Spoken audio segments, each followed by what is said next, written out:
Do you think ego comes into it as well, in sense of like our ego is like, well, I don't want to be feeling this. Like I want to be like 10 out of 10. I want to be happy all the time. I want to be successful. I want to, all of these building blocks that we're told that we need, so that we have to then work on challenging what our ego is kind of telling us. Yeah. Like ego can lead us to a whole load of problems in that respect, because it's an outdated machine in our head, and it talks to us in ways that don't serve us, and it will constantly tell us that we're not good enough, and it'll constantly tell us to get validation, and it will constantly see life as a competition and a challenge. And I don't think if we live in that space of listening to our ego, I'm not sure we'll ever find true fulfillment. Now, of course, it has its role, and it does, and it can be a motivator, and it there are threats out there in the world. Sometimes we have to actually listen, and it's not safe to go there, and we need to hear that. But our ego tells us that we're unsafe in ways that really we are actually safe. I mean, I always kind of pigeonhole. I say that my ego is fearful of rejection, failure, and embarrassment. Mm-hmm. None of those are threats to my life, but my ego will be petrified and talk to me, and I'll feel that and embody it and think it's the truth, because I've embodied it and I've listened so hard to the voice, the ego, that tells me that actually, I am really scared of those stuff. But is that fear real? Or is it actually true?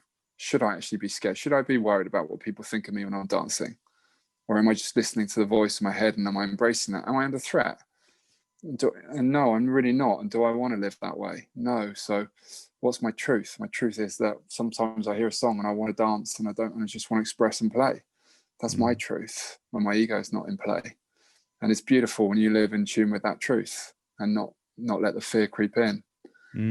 Yeah, it's funny you mentioned dancing there, because I was having a conversation with a couple of mates yesterday, and we were like saying that was, we haven't been out to like a bar or a club to dance in all year, pretty much. Like I feel like I've forgotten how to dance. And part of me was like, but what is the correct way to dance? Surely it's just an expression of how you feel to that tune. So it's quite an interesting a way to look at it. So how would you then go about kind of challenging the ego? Like what's the process that you've kind of been through to get to that point where you're like, actually, this ego thing isn't serving me? Understanding it's an ego, and it's my ego, and it's there to play a role, and it's trying to keep me safe, but it's just outdated and it's not functioning in today's world, and the fears that it has are not true fears. So let's just actually either let those fears go or just readdress them. Actually, let's talk ourselves through them. Public speaking is a massive one for me. So I always use this example, because I can use it in my talks when I do it. On the way to any talk, my ego is like, oh, Ben, what are you doing? Like, just stay at home. You're not good enough for the stuff. Like, you don't really know what you're talking about. Like, it can come up with anything, and the more I find solutions to those things, the more sophisticated it gets in coming up with new things. It will always, because I'm getting out of my comfort zone when I'm doing public speaking. It's so that the ego would rather I didn't. Just stay safe on the sofa. It's a much safer way to live. So if I listen to that voice and I'm on the way to the talk, and I'm like, God, I'm not good enough. I don't know what I'm talking about. Why am I doing this? Like, and I feel awful. I feel scared. Like, why am I doing this to myself? This is horrendous. Then I'm going to turn up to that talk like a nervous wreck, and like standing there petrified of how this is going to go and what everyone thinks of me, and I'm not very good. And that feel that energy in me. It will show up in my body language and how I'm sharing. Whereas if I hear the voice that tells me that, and understand it's my ego trying to keep me safe, but it's not my truth. It's just an outdated computer that's fearful about how I'm going to be perceived, and whether I'm going to be validated, or if I might embarrass myself, or I might fail in the talk, and just let that go. Then I turn up on the stage and I'm free. And I'm just like, hey guys, like I'm doing this talk and I don't really know how it's going to go. And but I'm going to give it a good crack, because I'm free to do so. There's nothing holding me back. There's no fear in here. It's not, you can't totally remove yourself from that fear.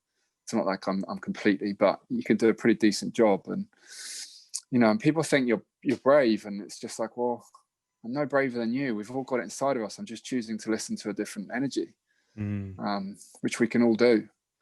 And it takes practice, and it's like a muscle. And the more we listen to our ego, the louder it is, and it's, you know, more convincing it is.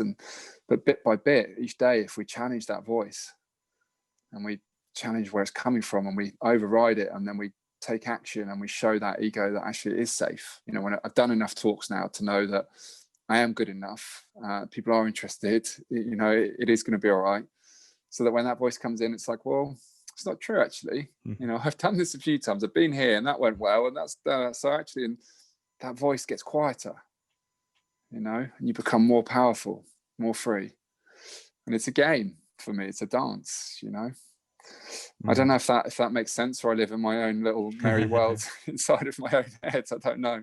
No, it does totally, like, and I totally hear it. Like, and I always think that, like, your ego can be your best mate and your worst enemy all in one, because as well as it filling you with like the fear and the worry and, you know, I'm not good enough, it will give you the other chat as well, like, yeah, like, you'll smash this, you've totally got this. So it's like, you can't, the way I see it is, you can't really trust it either way. So it's about, I guess as well, it's kind of like sounding out your environment in a way. Like with you public speaking, it's like the fear might come in a little bit because it's actually something that's really important to you. So the fear is that you don't want to be not good enough at it. So it plays into that by like feeling out the environment. But then it, like I said, it will also play, like, I'm sure after you've done your talks, it will be the first thing that's like, yeah, you smashed that, man. Like, what were you ever worried about? Like, it's like, you know, the good and bad conscience on your shoulder. Like, it's both at the same time. So I think that, like, what you're saying about sort of understanding it and being with it, and knowing that it is an ego and that's all it is, really helps with, like, actually we can quiet this down. Like, I can quiet down this ego. I can choose not to believe it, because often that's what it is. It's giving us something to believe, and it's up to us whether we want to take that and believe it or not. Eckhart Tolle says that ego is no longer ego when we know it's, or refer to it as ego. We can see it as we're conscious of it being the ego, and that's kind of it. Like, but you know, for 30 years I had no idea, and I thought my ego was absolutely me, and I thought that voice that talked to me was who I am, and you know, I thought I really wasn't good enough, and I thought all of this stuff, and no one taught me otherwise. How was I to know? And of course you believe that the voice talking to you in your head is you. Like it's no one else, is it? You know, but if we understand where it comes from and why it's talking to us like that, and that, you know, we can live in fear because that's where it's coming from, if we choose to listen to it, or we can come from love, which for me is, you know, is a different place. It comes from inside of us. It comes from my heart, and it's a very different energy, and it makes me show up in a very different way. And love doesn't need validation. Love doesn't need to be validated by everyone in the room and say, what a great talk. It just says, well, let's just go and do it. If this is your passion, let's just go and express ourselves. Let's just go and show up. And of course it's great if it does, it's nice. But ultimately I think, you know, the love inside of us the heart just wants to express itself, just to show up and give things a go, not worry about people's judgment. Not be right or wrong, just to be present, just to be us, to be here, to be hey, which is nice given this is the theme of the podcast. I finally got there. Yeah, no, it is. And it's like, I think one of the things I definitely learn is that especially when I travel, I find that you get so far disconnected from your day-to-day life and playing into your ego, playing into the stories and all of the things that we have kind of in our head, the stresses, the worries. You're so far disconnected from it, and you're in a new world, you're exploring the place you're in, but you're also kind of exploring yourself in a way. And one of the things I always find is how much compassion and love I carry with me each day whilst I'm traveling, because there's nothing else. It's like our purest experience of living is to be so connected to that compassion and the love of not just from me but of everything around me. And when you really allow yourself to sink into that and tap into it and live through that experience, it really is a game changer. It is, isn't it? It's a different world. But it's not one that we're taught to live in, really, especially as men. Yeah. But it's a way better feeling on the inside, isn't it? When we live in that space, it feels nice, regardless of what everyone else's perception of it is. It feels nice. I often say that we live in a world that we're more interested in presenting a good life than actually feeling like we live a good life. Yeah. And that's half the problem. You know, if we actually tap into how we feel and live a life that really does feel good to us, to really let ourselves go, to get out of all the stories that our ego carries and tries to tell us about, and actually just surrender into our heart. Yeah, okay, it might not be who you thought you were. It might not be society's natural perception of you as a man, in theory, or who you're encouraged to be, but it feels great. And suddenly you're aligned with yourself and you're in tune with actually something that feels nice. And that's massive for me because, you know, I keep, for 30 years I wasn't aligned. I didn't listen to that energy. I very much tried to be who I thought I had to be, or who I should be, that to get validation. And you know, lots more people were more impressed, or people around me were more impressed. Society was more impressed by that life that I lived then, but I wasn't. On the inside, I can't tell you how different it feels now to how it did then. And I just thought that was life. I thought that's how, you know, that it is a constant chase, that there is always more, and that money would be the solution. And, you know, I just was really ambitious. That's why I didn't feel complete. But no, I wasn't listening to my heart. I wasn't listening to my truth. I wasn't expressing who I really was. I didn't love myself as a result. All of the stuff. And I'm just grateful that, you know, I get to have these kind of conversations and get to sit in this kind of space. But I want more people to learn that, to understand it.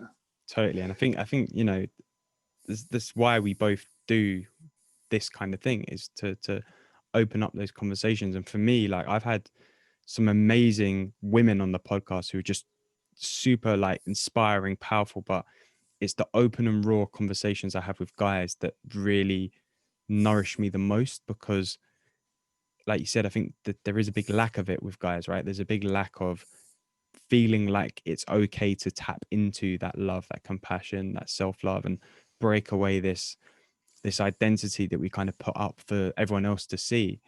And I like to think that one of my biggest strengths when I'm, you know, in the full swing of things is bringing all of myself to the table as much as I can, rather than trying to bring like the best me, or the work me, or the, you know, the family me. It's like I bring, and that can be good or bad, you know, that could be like if I'm having a day of overwhelm, so I'm bringing that into the situation. But that's just me being raw and honest, you know, and trying to be raw and honest for myself, so that I can then be the best I can be for the people in my life. Because if you're not able to do that, you're constantly putting up this show, this performance. You know, it's like the difference between, you know, I don't know what example I'm going to use here. Elton John. It's like Elton John on stage versus Elton John at home. Probably two completely different characters, because it's a performance on the stage and it's a human being at home. And we're performing through our lives. We're not being humans and living through our lives. I totally hear you. One question I'd love to ask you on that, because this confused me for ages, because I'm with you all the way. But one thing that kind of got me with that is there are probably some people listening going, okay, I'm going to bring all of me. And sometimes I'm a real angry man, and I'm going to bring, and I really need to tell you, you piss me off. And that I've got a lot of stored hate for you. And that's inside of me. So is that welcome too?